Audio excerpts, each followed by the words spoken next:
沈兄不上船吗？不行一处事，不是一路人。我没打算帮你，何必同乘一艘船？呀，唐狐狸，失算了吧？千辛万苦的闯楼，现在白瞎了。华鳞彩翅，燕江中以此鱼最为鲜美，只需火烤，无需佐料，方为上乘。阿谁？阿谁这就去烤鱼。且慢，炉火烟大，用这个。这是碧啸珠，摩挲生火，无烟无尘，佩戴于身还可驱寒护体。更重要的是，哇，好东西啊！你从哪搞的？那有树，小心！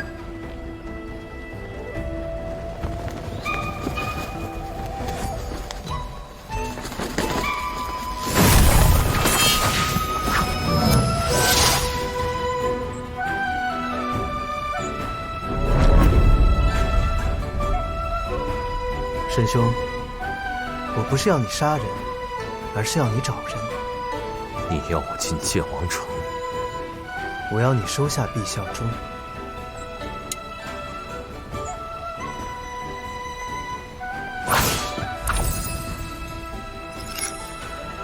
将秘影术练到这个地步，这天下也没什么地方去不了，怪不得你要请他帮忙。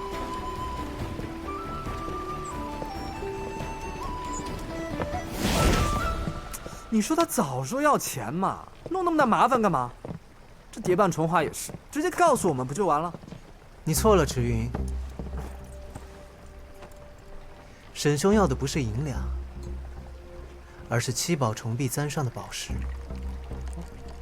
此簪曾是皇室至宝，上集7颗价值连城的碧色宝珠，碧啸珠便是其中之一。时人多有效仿，蔚为流行。一阙阴阳之乱时，不慎遗落，遭人拆毁，变卖。自此，七宝散落各地，不仅难寻，更难辨真假。不过，唐某手中这一颗是真的。你解释给谁听呢？唐某恰巧知道，沈兄正在搜寻这7颗宝珠。只要沈兄答应帮忙，唐某同样答应沈兄，帮你一遂心中之愿。我沈某有2个愿望，比起这7宝重璧簪来说，我更想要第2个。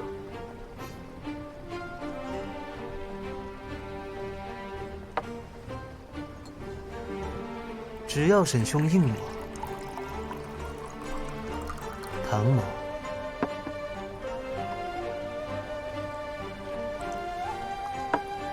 必当周全。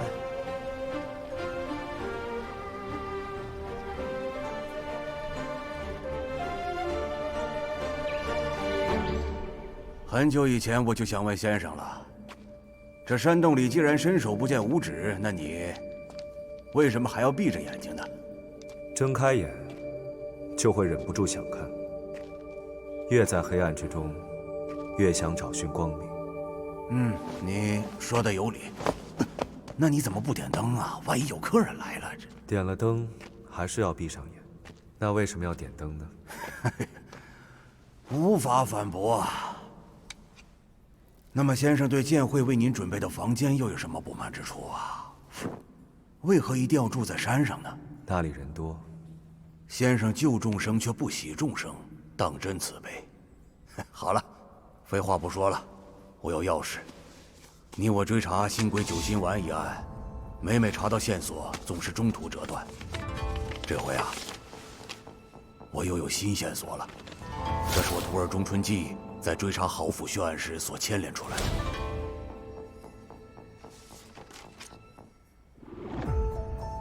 唐立慈、于气凤、雁门，天下漕运之要道，信雁传书之空路，这样说得通。令徒带回2件证物，倘若于气凤当真入了邪道，以漕运之便，在背后操控毒丸传播，还妄图染指雁门空月，恐怕不日便会祸及整个江湖。即便他为天下剑圣，也必须处置。不过没有证据，就不能抓人。这剑王城对江湖掌控很深呐，泰山周边5门18派皆以于气凤马首是瞻，此番若想查证，恐怕困难重重啊。除了于剑王，还有一人，我也很在意。唐烈慈，正是。周地楼方舟之死，恐与他脱不了干系。先生的顾虑我心中有数。此回2件案子皆是春儿在他的指引下侦破的，但在同一时间，却有人见着他沿路杀人。据说，此人武功惊人，高深莫测。看来，少剑主对他颇为欣赏。我不否认，我欣赏其才智，但他究竟是正是邪，我却也说不准。我怀疑他以涉事之人的性命作为算计，引出幕后主使。不换楼之铺排，惊险重重。纵然此人不做恶事，也非好人。我会去剑王城走一趟。先生尽管去探虚实，但他的命恐怕不能交到江湖人手上。少剑主忘了，我非江湖人。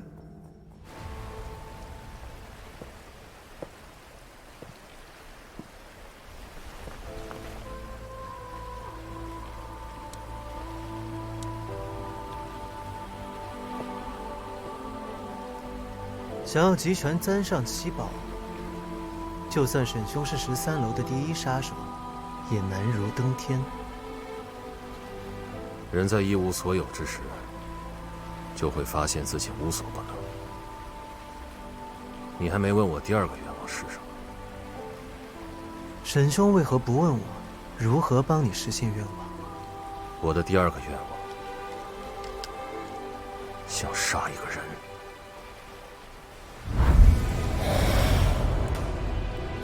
是楼主要他与13楼无关，我的私事。江湖人称沈囊断魂。传闻，除了沈兄手中的剑鞭之外，还有一方秘境绝学，能将敌人困于心魔之中。沈兄今日为何不用呢？今日我志在夺珠，不再杀人。哦，若唐某想要瞧瞧呢？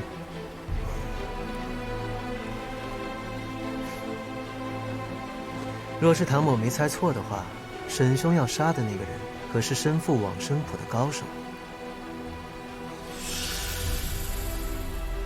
沈兄难道不想知道，你的绝学能否杀得了往生谱传人？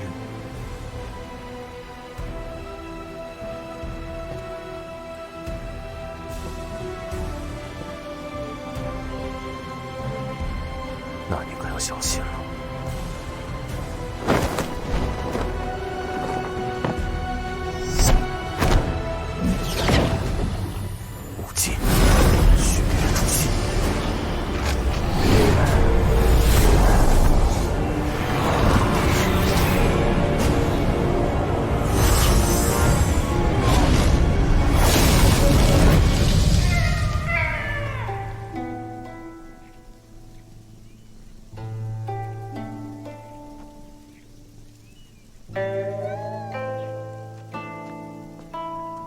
你小子运气可真好啊！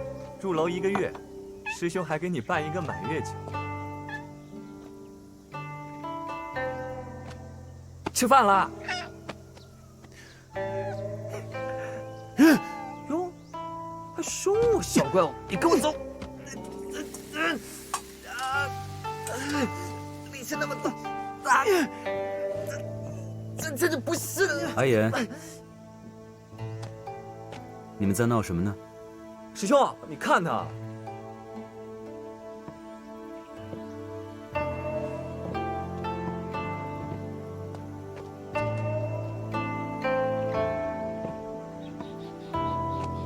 怎么样？这个月还住得习惯吗？还是不肯说话？哎呀，师兄你就别管他了，入牢1个月，3棍子打不出个闷声来。哎，好了，来，上桌吧。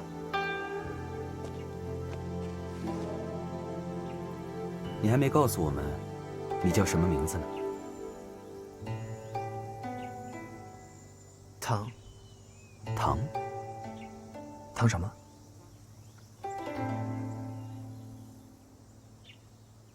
难道是忘了？那看来还得先帮你取个名字才好。阿言，你有什么好想法？我想想啊，唐哑巴，唐门生，糖醋排骨，那可不行，那我岂不是每次叫他我都会饿？糖葫芦，又是蠢的。小夫，你带偏我了。阿吉班尔，唐家。阿吉班尔，唐家。这是古老的梵文吧？你们聊什么呢？我怎么听不懂？我们在说，我想先教他识字，然后教他本门武功，成为我周地楼的弟子。不知你是否愿意？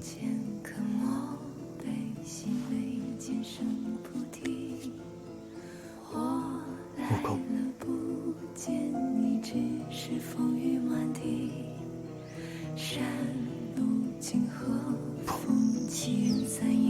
不学武功，不会。你内力深厚，出手快准狠，说不会武功，谁信呢？而且，我跟阿隐一样，都还想要一个师弟。我才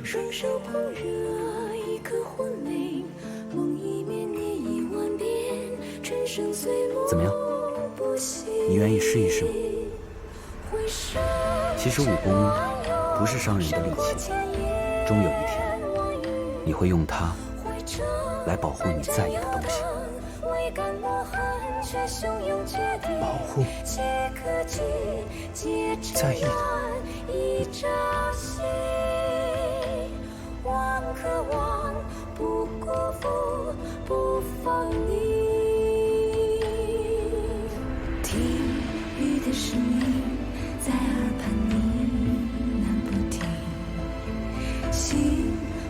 千载逢无力，断行旧日词，那就叫你唐立辞吧。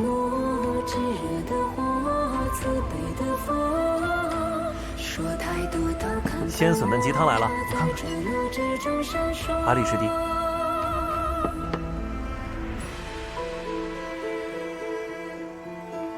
来。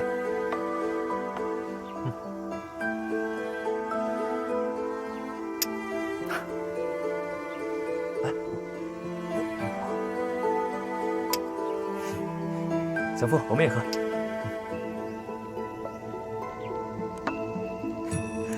我来倒酒，来。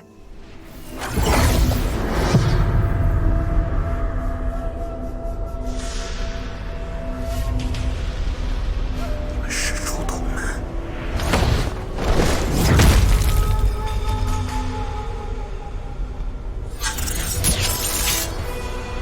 逆永上，浮光若梦。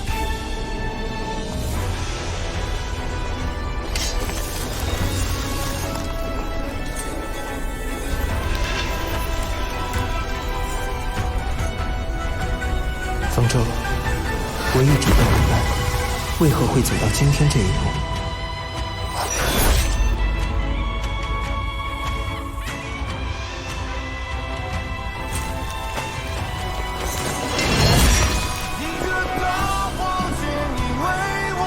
唐立辞，我要让我的将领千刀万剐！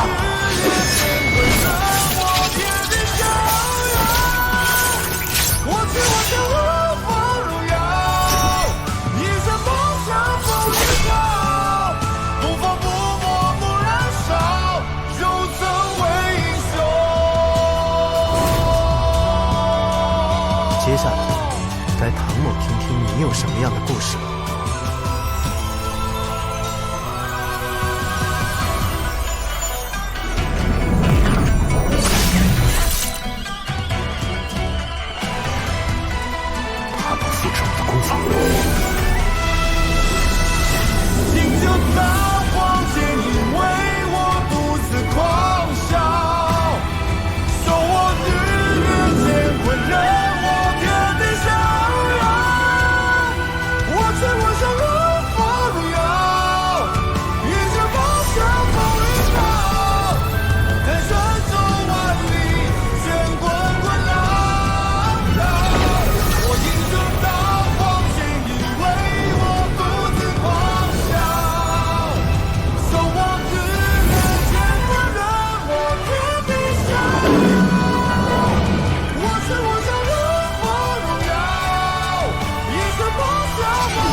七宝重璧簪，可惜和他的伪装一样，都是虚伪丑陋的赝品。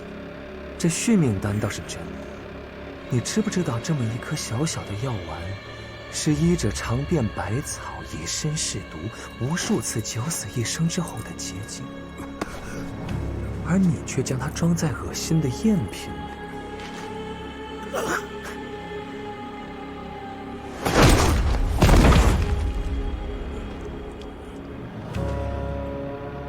你这样的人，可配不上续命丹。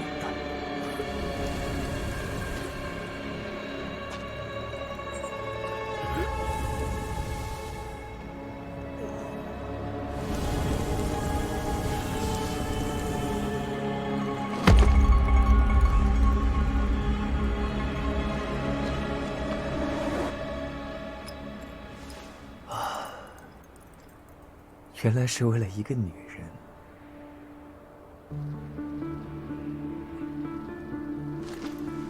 你的眼睛又无辜又倔强，真是越看越让我想起的。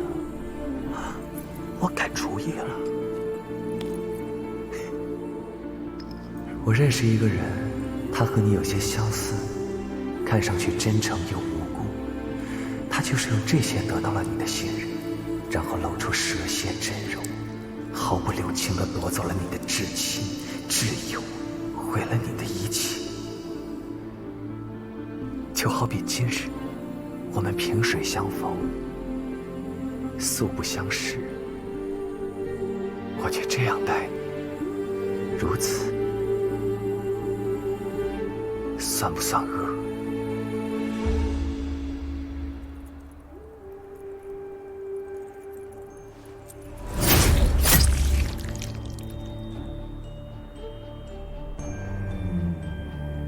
我与他的仇恨，倾尽世间江河之水，也卸妆不清。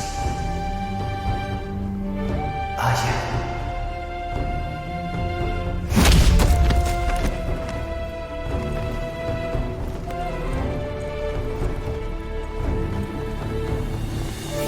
若是世间真有公道，就让我亲手杀了你个官。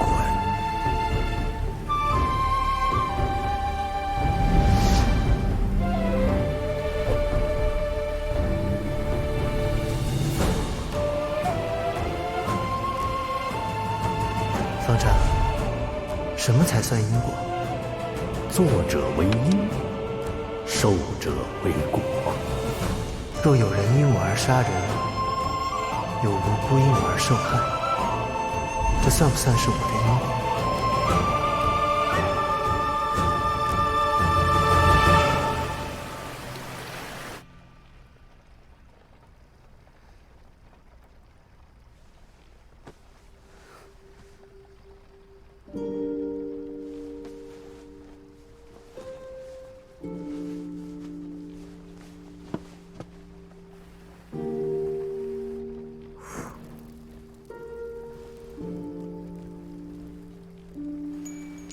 ？9月初3，购置茶叶烧酒若干。9月15，9月15是义父的5期。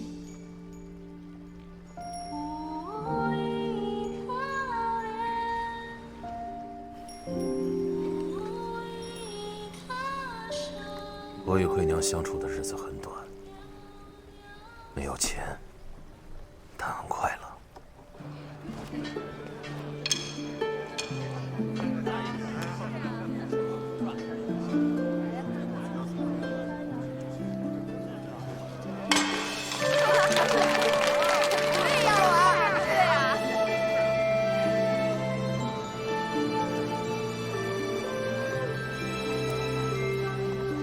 我心荒自渡烟河，且因未完。这个是不是更好看？你喜欢就好。惠娘患有绝症，为了救她，我加入了13楼。惠娘，惠娘，蝶坂春华开出的条件，5年内不得与与惠娘相见。情所依着，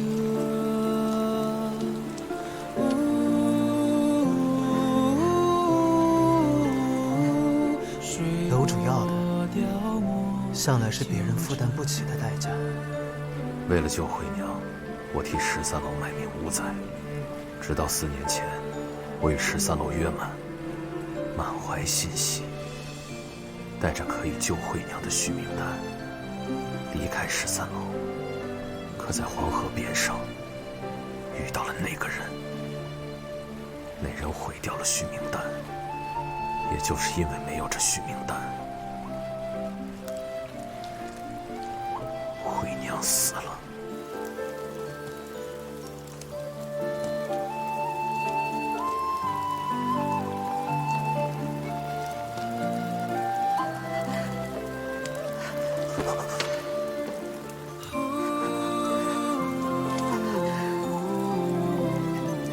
真的是你，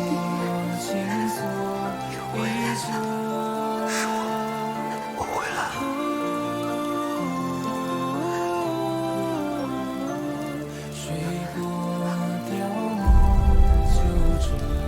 惠娘，惠娘，惠娘，惠娘，惠娘死了，沈郎也随她而去了，留下来的便是如厉鬼魂魄一般寻他报仇的沈郎魂。为了报仇，我重回13楼，只为求他告诉我那个仇人是谁。这一回，他又要了什么样的代价？惠娘的尸体。我将惠娘的尸身交给13楼保管，铁板重华将她封在琉璃玉棺中，让我时常能见到她。可每次见到她，都会让我想起我救不了惠娘。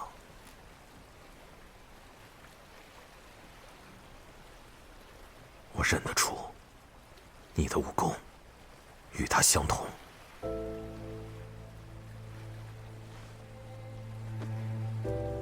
他身上往生谱的功力，就是从我身上夺走的。那人是谁？人在何处？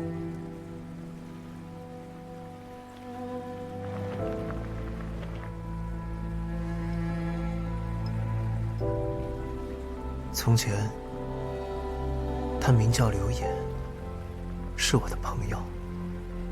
如今，他是风流殿之主，亦是我的仇人。他这4年在哪儿做过什么，我不在乎。不过接下来，他只会出现在剑王城。所以那个黑衣琵琶客就是刘岩，这些事你为什么不肯告诉我？因为你不需要知道，刘岩并不是你的仇人。所以这4年你上天入地的想要找到他，是为了治你那治不好的旧疾。找到刘岩，夺回全部的往生谱功力，才可自救。刘演与你都会印杀功，都会往生谱。那方贤主的死，也是刘演做的，对不对？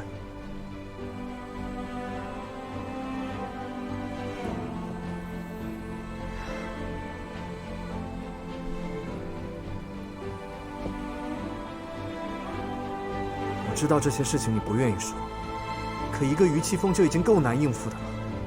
此番入剑王场，再加一个刘演，更是九死一生的局。唐丽子，我拿你当兄弟，这一次你还是可以不回答，但我一定要还。方舟是我杀的。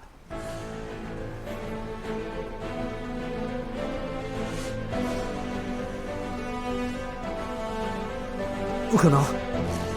我早说过了，唐某不是好人，周地楼血案的凶手就是唐某。刘演视他如兄，也是因此而要杀我。这里边一定另有隐情，对不对？你是我兄弟，我清楚你的为人，你不是一个会滥杀无辜的人。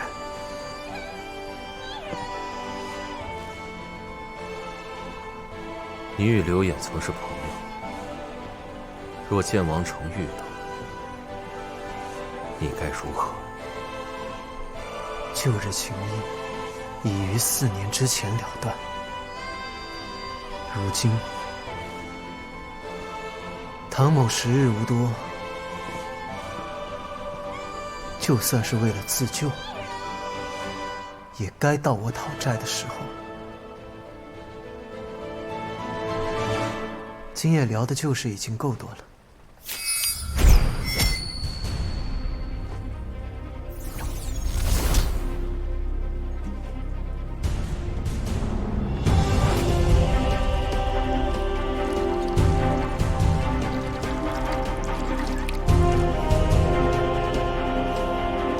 师兄，英雄配好酒。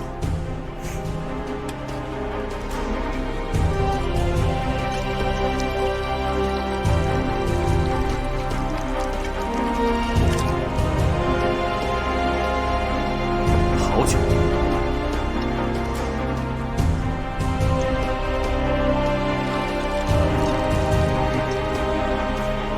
怎么没了？太少了。多的是。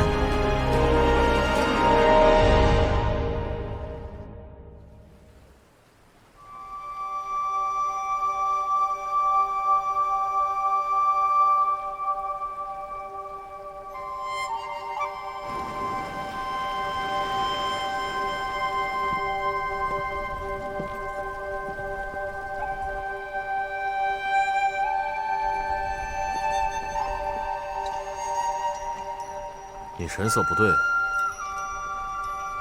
认识再没心没肺的人，被最好的朋友瞒了这么久，也不会开心吧？是因为他杀了方舟，让你失望了？老子早就知道，那姓唐的狐狸不是什么好人。江湖上的人总是要死的，死在谁的手上重要吗？就算我不知道他为什么杀了方舟，但只要我知道他绝不是滥杀无辜之人就够了。老子是邪魔外道，他是妖魔鬼怪，你也不是什么好人，咱们都是一丘之貉。有理。于熙凤呢？你自诩邪魔外道，为何要对上他？因为那个姓于的就更是个坏人，打着名门正派的幌子，把反对他的人都说成了邪，混淆黑白，我就要干。和我与唐丽慈相比，你还算不上坏。老沈，你连做坏人都要争个高低啊？啊？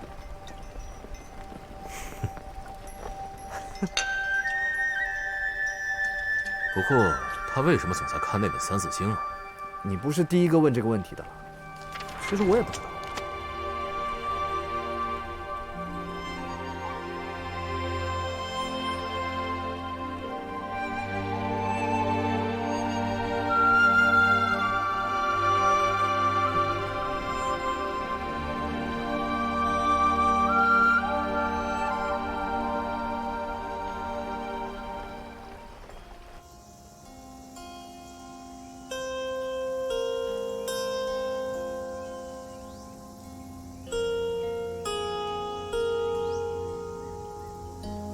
每当尊主听到这支曲子，便是想到那位唐公子了。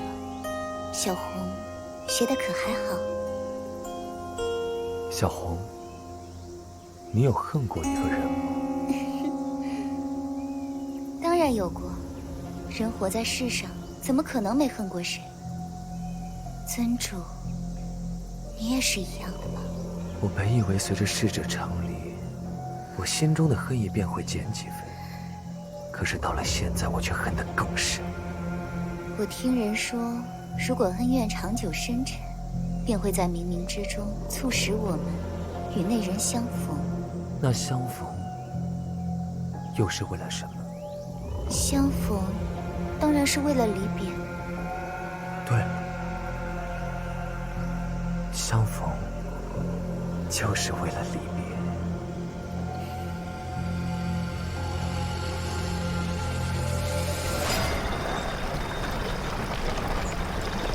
前面就是剑王城了。这于老儿就喜欢臭血味，这运河宽的，哼，就能通上天了。剑王城的住民10万余，天下巨富万翘斋在此也开有分号，和于家素有生意往来。于气凤统揽着天下漕运，和那万翘斋多少都有合作之意。万翘斋我知道，好像是什么国丈还是国舅的产业。的确，阴阳死后还没几年呢，这万翘斋就已经富甲一方了。怪不得江湖豪杰都聚集于此，可光靠做生意，侠客们便能服膺？自是不能。若提到剑王城，便不得不提剑皇于玄清，人称八风来移读此剑，百兵朝皇第1人，而他也是天都峰之战中诛杀一阙阴阳的7大高手之一。剑王，乖乖，诛杀一阙阴阳，那可了不起啊！从那一战之后，一阙阴阳身陨，于玄清伤重难愈，选择在天焰剑壁自行兵解。兵解前，在天焰剑壁留下一道戒，留有缘者得之。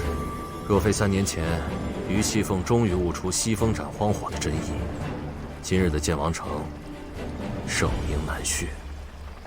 于家木剑节9月初7时，共历7日，开剑、试剑、验剑等诸项活动繁杂。如果我没记错的话，今日恰好是开剑与试剑之日。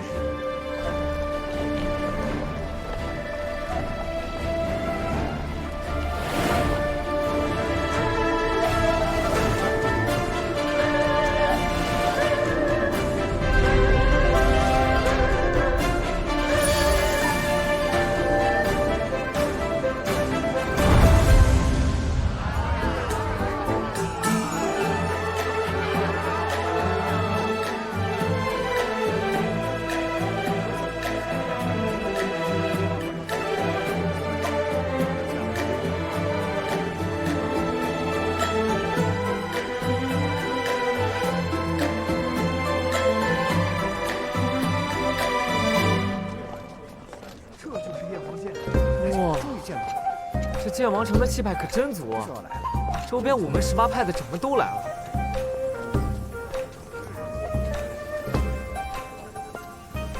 这厉害！天下无敌，剑王剑，剑王剑，剑王不愧是吾辈一心憧憬的剑王高飞，果然不凡。是啊，也多亏于剑王不烈，才让我们这些毛小子有幸瞻仰。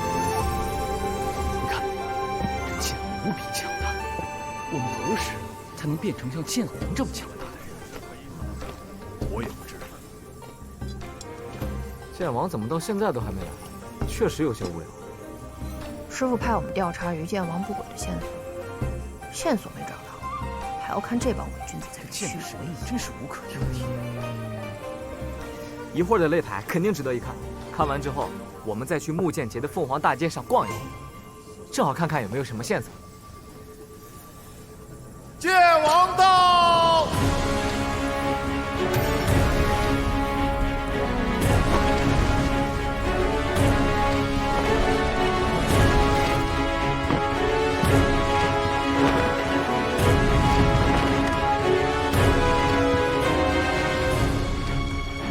见过剑王！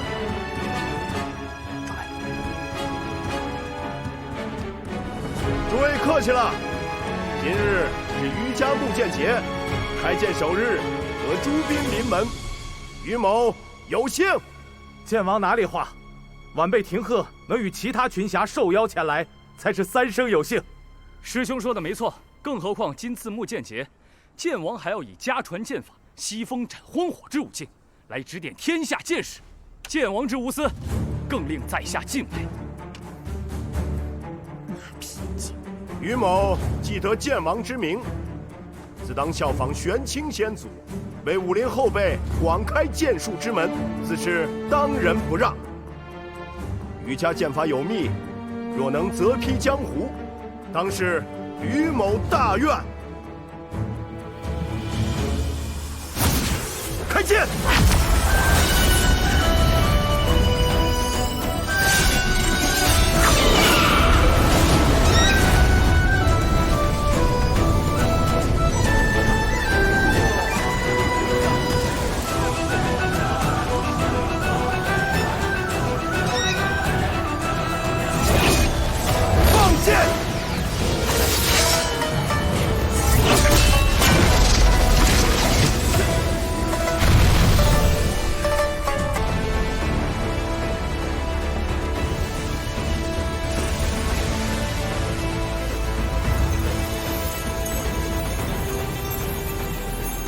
乃玄清师祖蕴藏在燕皇剑中的一缕剑气。诸位得此剑气滋养，实力必当更加精进。西风斩荒火，威势过大，恐伤同道。故今日建台，于某便以其他招式应战，输赢不论，点到为止。剑皇显圣，剑王气势；剑皇显圣，剑王气势。剑王城时值木剑节，除合作船帮外，凡入内城须有请帖。我说你来晚了吧？人家都开剑了，现在进剑王城，要请帖。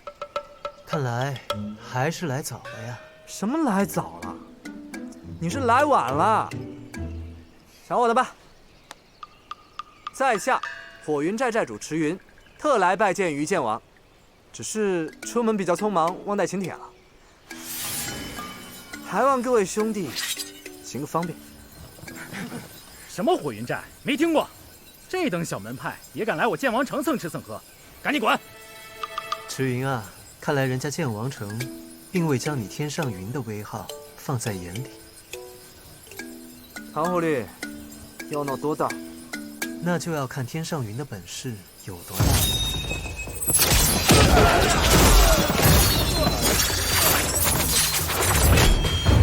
剑王城内禁止私斗。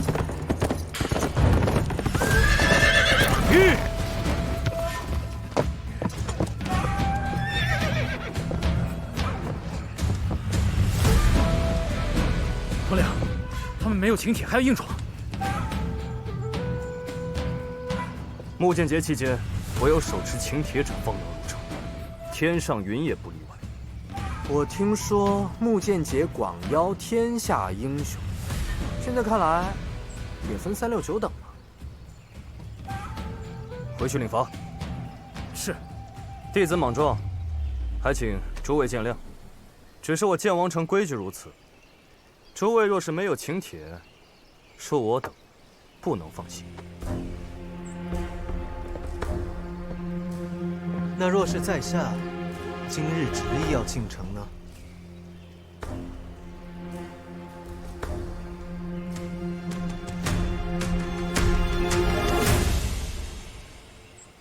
万鞘斋入城，闲杂人等一律退让。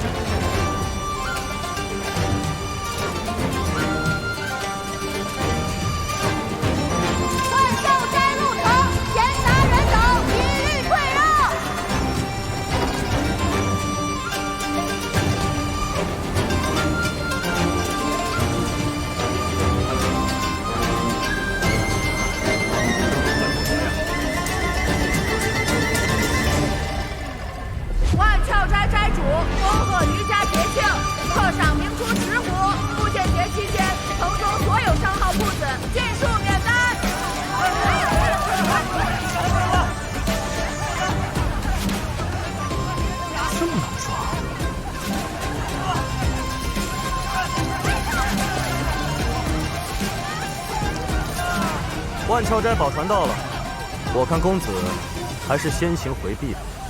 风险浪急，正宜出行。周小人马，当行轻敌。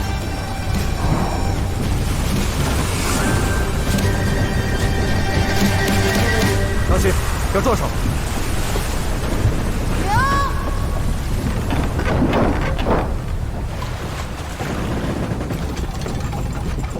见过主人。你是万鞘斋主人？既然以唐丽慈的身份进不了剑王城，那就只好借万鞘斋的请帖用一用了。方才不知公子是万鞘斋主，多有得罪，抱歉。不过在下不解，为何公子手持请帖，还要将事情闹得这般大？若是不将问题闹大了，又如何能看出问题所在呢？头领，我们这是得罪万鞘斋主了。回去告诉于剑王，万鞘斋主生性怪癖，不喜见人。不用怪罪旁人。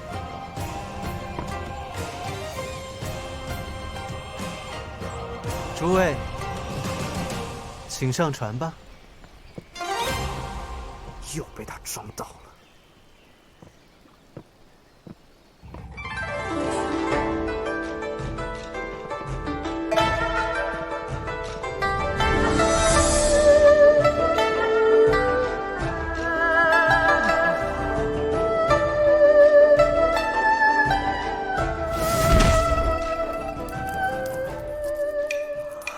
唐狐狸，你这也太……骄奢那个什么意了吧？你到底有多少钱？不知道，没算过。我记得你平时对做生意也不感兴趣啊。你现在经营万窍斋，到底有什么打算？人活着，就一定要为了兴趣吗？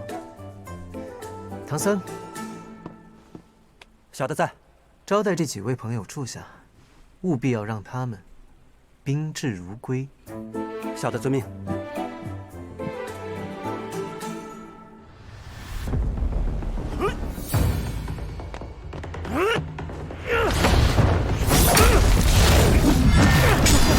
不错呀，是，竟然撑得住于剑王一炷香的时间，当真了得啊！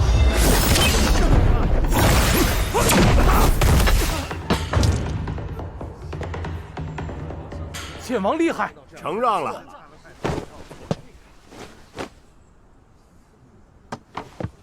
你资质不凡，只需勤学苦练，定有成就。哎，你看，剑王好心点拨他，一句话不说就走了，真是天赋好又有，学武先学德。钟妹，你看到了吗？于剑王刚刚攻击的是他的要害，而且他的角度极其刁钻，得亏我们找了个好位置才能看到。若非那个灵兽台最后一下闪避，不死也得残废。武学之道深如海，天赋如同一叶舟，舟能载人也能覆人，切不可仅凭资质失了虚心，妄想一步登天。可是剑王为何要下如此狠手？或许是嫉妒吧。就是。还有谁想登台比试？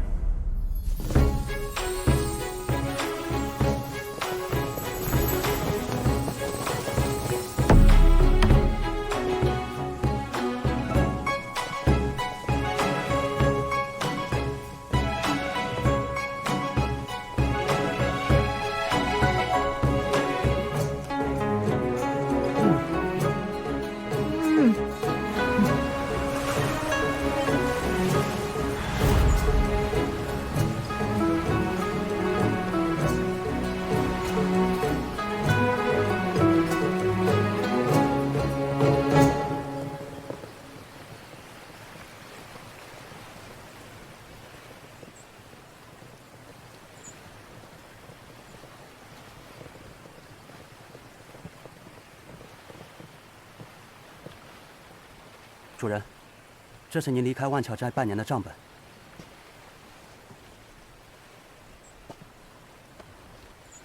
义父可有什么交代？国丈说，万窍斋的一切由您随意支配。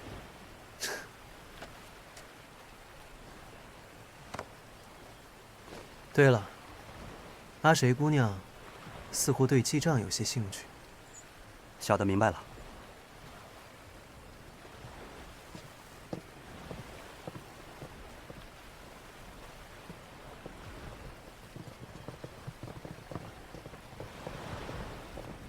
斋主，阿谁姑娘求见。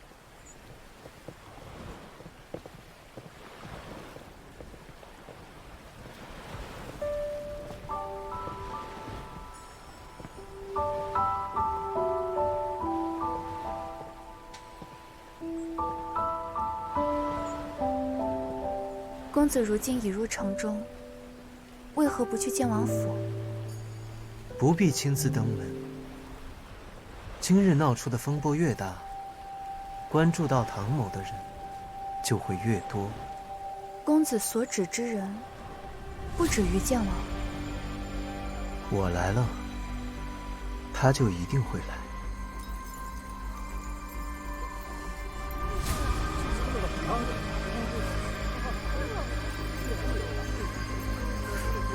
怎么突然变冷了？是，下雪了。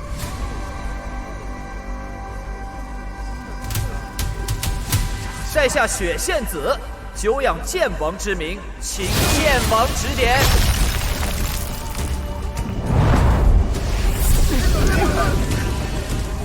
雪仙子，真的是雪仙子吗？不会是假扮的？想不到，风雪归尘雪仙子也来了。阁下是剑中高手，指点二字，实不敢当。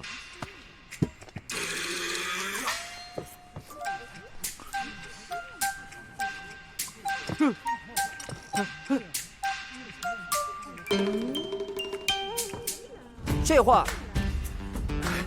说的倒也不错。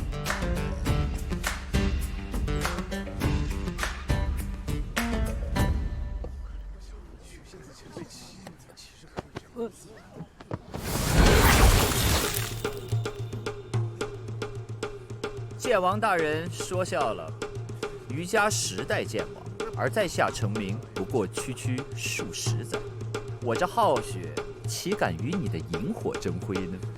口出狂言！此人当真是雪仙子？我之前在江湖上和师兄见过雪仙子前辈一面，现在看来，确实是他。还请阁下不吝赐教。阁下说笑了，同是爱剑之人，不过切磋一二。请。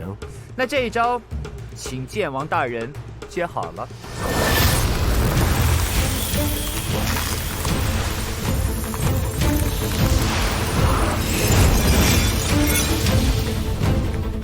风雪归尘，当真是他。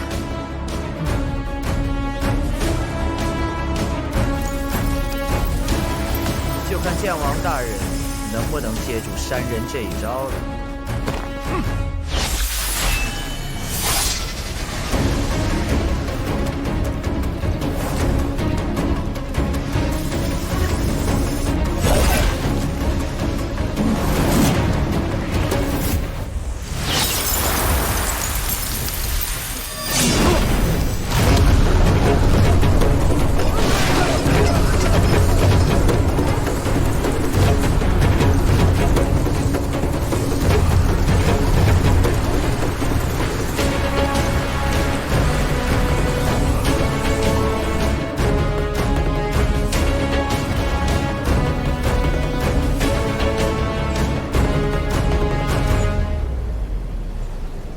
看来，大家已经见识了于剑王的西风斩荒火。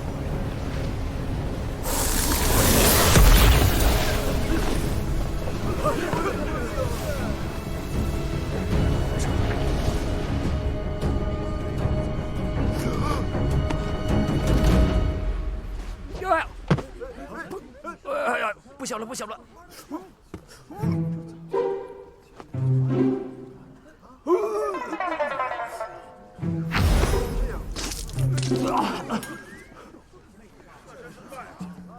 败了，这是怎么了？果然是武林剑道之首，剑王于气凤，在下败了。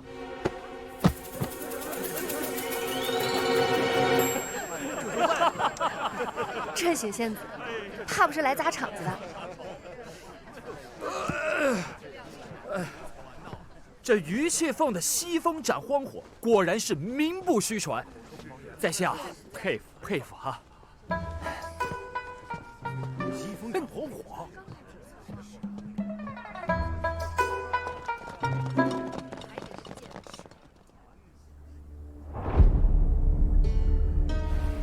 阿谁姑娘，你先进去吧，唐某还有些事要做。好的，唐公子。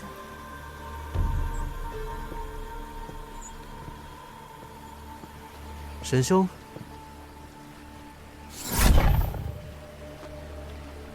是时候了。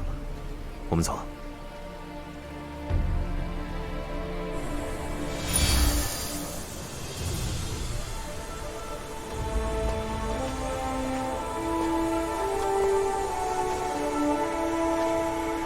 天焰剑壁，这便是于玄清的剑意，当真威压浩瀚。只可惜，空有此方秘技，却后继无人。这偌大的剑王城，早已被利益蒙蔽，否则又怎会沾染上星鬼九星丸？你带我来此处，为何？自是打草，为惊蛇。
有些玄妙。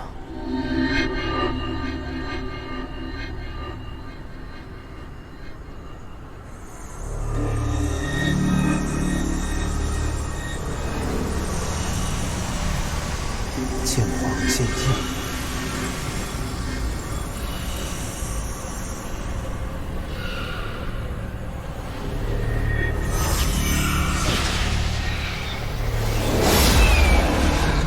如非此界中人，为何踏足此界之地？舍却骨肉皮囊，入虚实之间，方见未来过去。晚辈唐立慈，请剑皇赐教。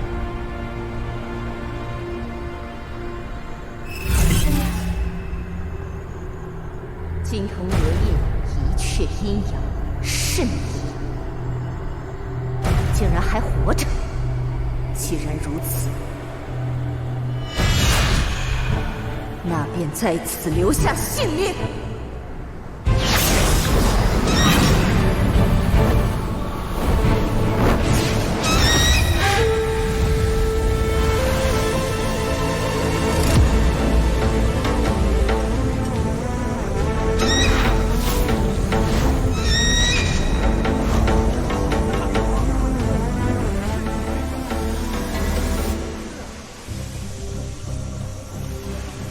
如此奇怪，这是西风斩荒火。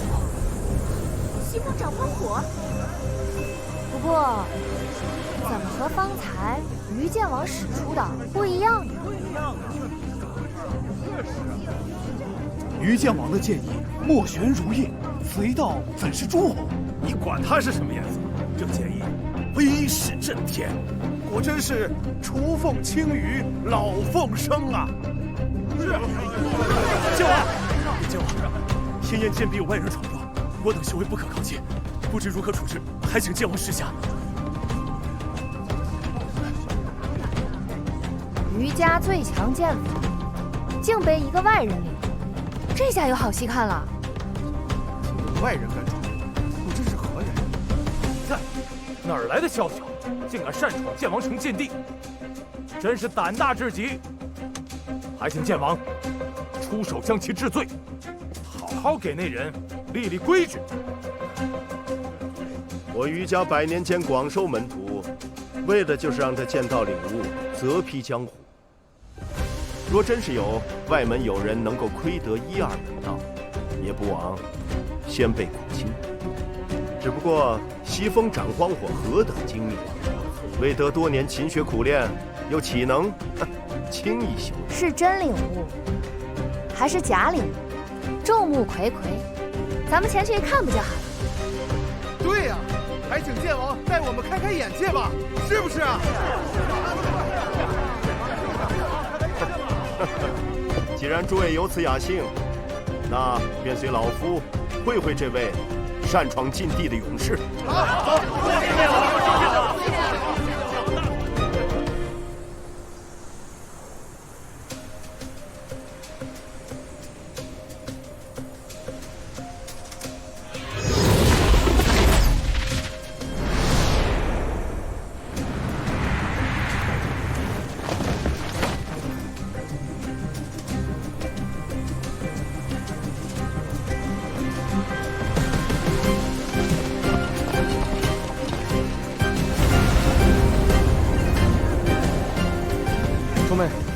上面真的有人！诸位，此地罡风凛冽，还请稍待，待老夫前去请那位小友下来。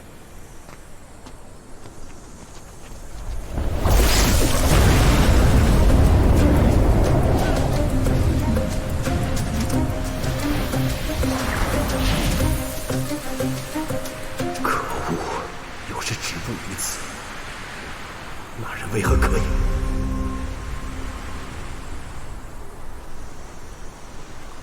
这位小友，领悟剑意凶险，于某不便打扰，请转过身来。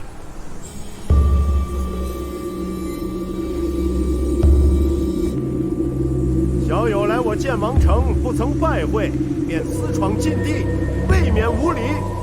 不管你用何等法子，侥幸登上天焰剑壁，主人已至，总该回身面叙。是啊，头都不回，真没礼。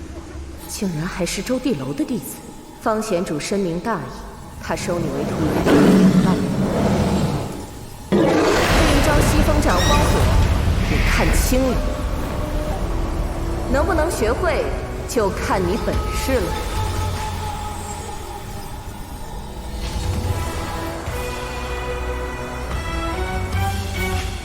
不知后辈，不自量力。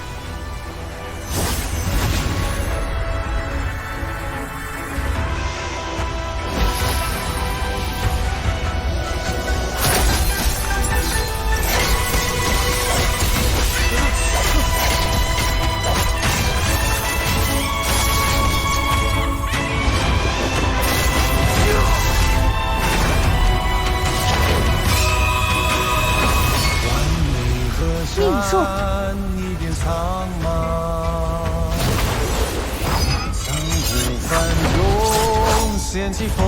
落魄13楼，沈狼魂，免力登至此处，还想暗中伤人，剑王这个名号，你不配。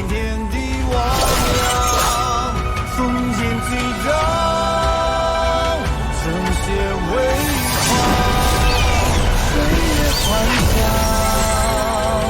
不计过往，安居万象，江山是胸膛，四海八荒，让爱的热血滚烫。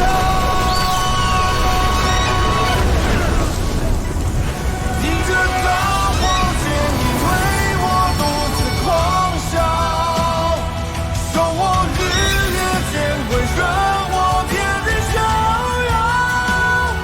我是我精纯的剑意，罡风竟被此人的剑意压制消弭了。不放不默不燃烧，就曾为英雄。不是，西风斩荒火吗？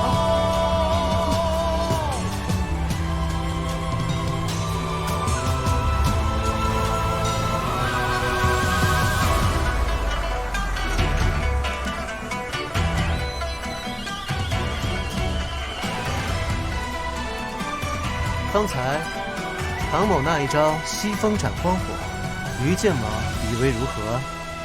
果真是西风斩荒火啊！什么西风斩荒火呀？你没事吧？5万两黄金，加上我闯楼才换来的人，不能陪在这里。我还以为看错了，真的是唐公子你啊！钟姑娘，钟妹，这便是你说的那位唐丽慈，唐公子。我认得他，适才在外闸口，就是他召来了万鞘斋宝船，他就是万鞘斋主。他就是万鞘斋主，这么年轻，就是他，他就是万鞘斋主。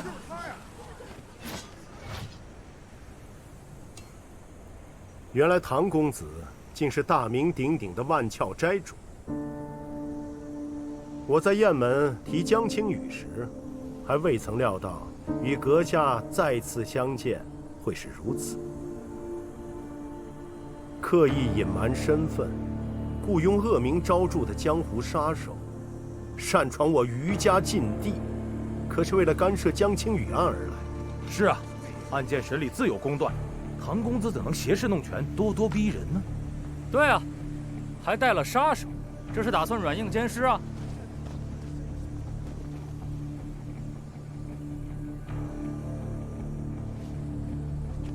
于剑王一句话岂能说错2件事？第一，捕获江青羽的是在下。唐丽慈捕获的人？于剑王不是说是他亲手捕获的江青羽吗？第二，江青羽牵扯好府血案，唐某是苦主，怎能说是干涉？公子是担心于某办案不力，于某自有线索。只是一人独判，不可服众。那剑王，不妨公开审问江青羽。对，公审！既然万鞘斋主都被牵扯这个死，那公审才能服众。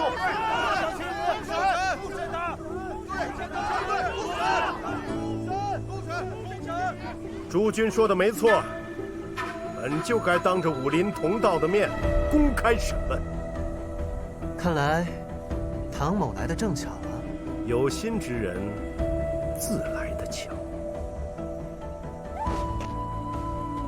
后日木剑节琼台之宴，于某将公审江青羽，给天下武林一个满意的答复。剑王城内人人皆可前来，共判奸恶，揪出幕后主使。好，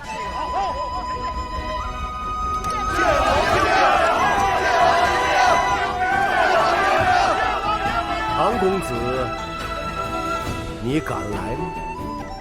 剑王既敢，唐某有何不敢？